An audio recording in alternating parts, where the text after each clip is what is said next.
তাদের জীবনে কোনো না কোনো হ্যারাসমেন্টের কোনো না কোনো ভাবে সেটা শিকার হয়েছে। সোশ্যাল মিডিয়ায় সারাক্ষণ আমরা হ্যারাস হই, কেউ কেউ ইগনোর করে, কেউ কেউ সেটা পাল্টা জবাব দেয়।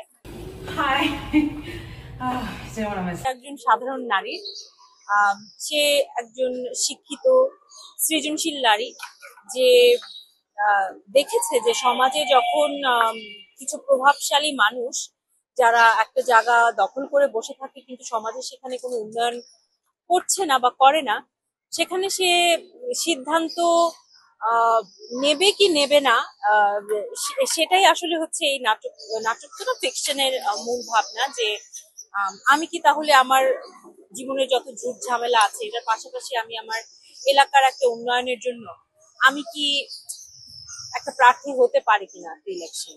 আমি নিজেও একজন নারী হয়ে আমার কাছে মনে হয় কন্যা, নারী, কিশোরী, তরুণী প্রত্যেকেই তাদের জীবনে কোনো না কোনো হ্যারাসমেন্টের কোনো না কোনো ভাবে সেটা শিকার হয়েছে। আমি আমার অভিজ্ঞতা থেকে যেটা বলবো যে যখনই আপনি কোনো ব্যক্তি, সমাজ বা কোনো গোষ্ঠীর ইন্টারেস্টকে আপনি কেটার করছেন না কিংবা তাদের ইন্টারেস্টের এগেইনস্টে কিছু করছেন, তখনই আসলে একদল নেমে পড়বে আপনাকে হ্যারাস করবার জন্য। বাট সত্যি কথা বলতে কি, এই হ্যারাসমেন্টকে আমরা নারীরা ভয় পেয়ে যায়, অনেক সময় পিছপা হয়ে যায়। সমাজ আমাদেরকে বলে যে দরকার কি, তুমি সামনে বিয়ে করবা বা তোমার এখন বাচ্চা আছে, সংসার আছে, তোমার একটা ভালো ক্যারিয়ার আছে, এসবের মাঝে এত ঝামেলার মাঝে পড়ার তো দরকার নেই। কিন্তু আসলে এই ঝামেলাগুলোকে চ্যালেঞ্জ না করলে আমরা সোসাইটিতে চেঞ্জ কিভাবে আনবো? তো হ্যারাসমেন্ট থাকে আমাদের সোশ্যাল মিডিয়ায় সারাক্ষণ আমরা হ্যারাস হই, কেউ কেউ ইগনোর করে, কেউ কেউ সেটা পাল্টা জবাব দেয়। পাল্টা জবাব দিয়ে যে খুব লাভ হয় তা নাই, লাভটা খুবই ধীর গতির, কিন্তু আমাদের চেষ্টা চালিয়ে যেতে হবে জবাব দিয়ে। আমার কাছে মনে হয় যে আমাদের ঐক্যবদ্ধ হতে হবে সবাইকে একসাথে। কণ্ঠ শুধু একজন দুজন নারী বা শিল্পীরই তুললে চলবে না, সবাইকে একত্রে সেই কণ্ঠটা তুলতে হবে এবং একজন আরেকজনের পাশে সবাইকে এসে দাঁড়াতে হবে। আমার মনে হয় আমাদের মধ্যে ঐক্যবদ্ধ হওয়ার ব্যাপারটা এবং একজনের পাশে এসে দাঁড়ানোর ব্যাপারটা খুবই কম।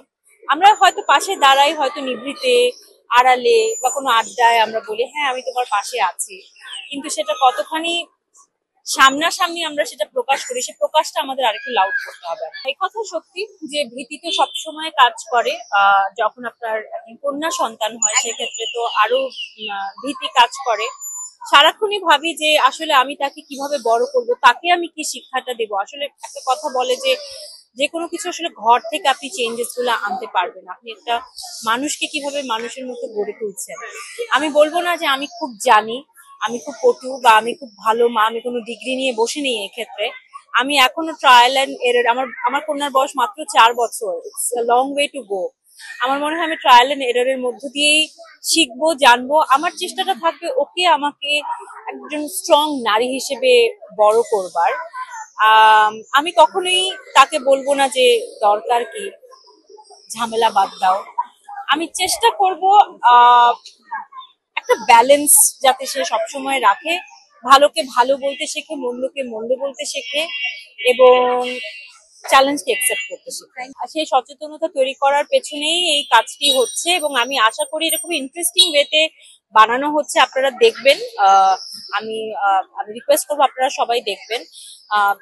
বেশ ইন্টারেস্টিং ওয়েতে বানানো হচ্ছে। এটা কিন্তু খুব বেশি সিরিয়াস অ্যাপ্রোচও না, কিন্তু আমাদের এই ফিকশনটা ট্রিটমেন্টে খুবই লাইট ট্রিটমেন্টে করা হচ্ছে যাতে মানুষ এন্টারটেইনমেন্টটাও পায়। সে থেকে আমরা যে সোশ্যাল মেসেজটা দিতে যাচ্ছি যে কোনো জায়গায় রাস্তাঘাটে কাউকে দাঁড়িয়ে রুখে আমরা হুট করে ভোট চাওয়া বা যেটাই বলি না কেন, যে কোনো রকমের নিজের ইন্টারেস্ট নিয়ে চলে যাওয়া, সেটা একটা সভ্যভাবে সুন্দরভাবেও করা সম্ভব। সেই শিক্ষাটা যাতে আমাদের একটু করে। দেশে দেশে সবার সাথে দ্য নিউজ।